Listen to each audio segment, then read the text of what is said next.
గన్నవరం మాజీ ఎమ్మెల్యే వల్లభనేని వంశీపై చంద్రబాబు కక్షగట్టారని, ఆయనకు సంబంధం లేని కేసులో ఇరికించారని వైసీపీ ఎమ్మెల్యే తాటిపర్తి చంద్రశేఖర్ మండిపడ్డారు. గన్నవరం మాజీ ఎమ్మెల్యే వల్లభనేని వంశీపై చంద్రబాబు కక్షగట్టారని, ఆయనకు సంబంధం లేని కేసులో ఇరికించారని వైసీపీ ఎమ్మెల్యే తాటిపర్తి చంద్రశేఖర్ మండిపడ్డారు. చంద్రబాబు కుటిల రాజకీయం ప్రజలకు అర్థమైందని, సూపర్ 6 పథకాలను అమలు చేయలేక నీచ రాజకీయాలు చేస్తున్నారని ఫైర్ అయ్యారు.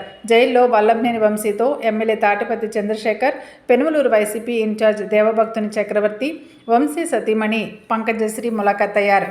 అనంతరం ఎమ్మెల్యే చంద్రశేఖర్ మీడియాతో మాట్లాడుతూ, వంశీకి ఎటువంటి సంబంధం లేని కేసుల్లో ఆయన్ను ప్రథమ ముద్దాయిగా పెట్టారని, ఇది తప్పుడు సంస్కృతి అని హెచ్చరించారు.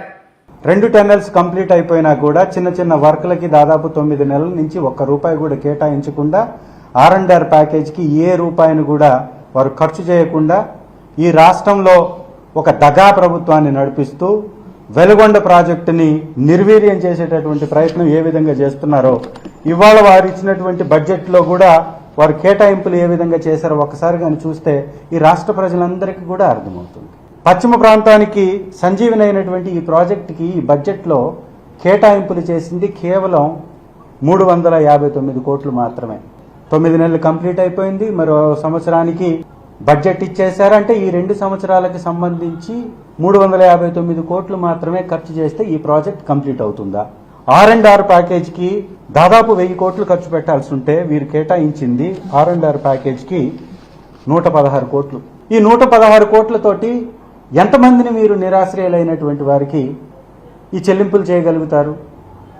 అంటే వెలుగొండ ప్రాజెక్ట్ అంటే మీకు ఇంత అశ్రద్ధ ఎందుకు?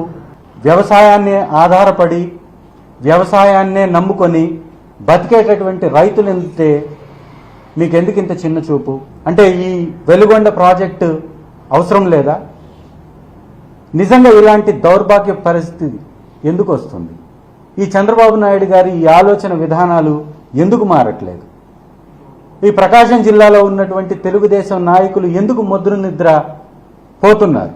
నిజంగా ఇది ప్రతి ఒక్కరూ ఆలోచించాలి. ఈ ప్రభుత్వం చేస్తున్నటువంటి ఈ నిరంకుశ పరిపాలన, పశ్చిమ ప్రాంతానికి ఇచ్చినటువంటి మార్కాపురాన్ని ఒక జిల్లాగా ఏర్పాటు చేస్తున్నటువంటి మాటను కూడా పక్కదారి పట్టిస్తున్నాడు. దానికి కూడా ఇంకా సమయం పడుతుంది అని ఆ విధంగా కూడా మోసం చేస్తూ ఉన్నాడు.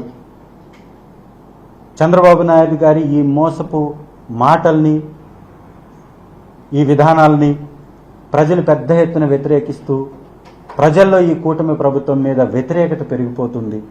ఈ వ్యతిరేకత నుంచి తప్పించుకోవటానికి కేసుల రూపంలో ఒక్కొక్కరిని ఒక్కొక్క నెల అరెస్టులు చేసి ఆ అరెస్టుల పర్వంలోనే కాలయాపన చేస్తూ ఇవాళ ఈ బడ్జెట్లో కూడా ఈ చేసినటువంటి ఈ నామమాత్రపు కేటాయింపుల వలన వెలుగొండ ప్రాజెక్టు మరోసారి దగాకి గురవుతుంది అనేది మాత్రం స్పష్టంగా కనపడుతుంది.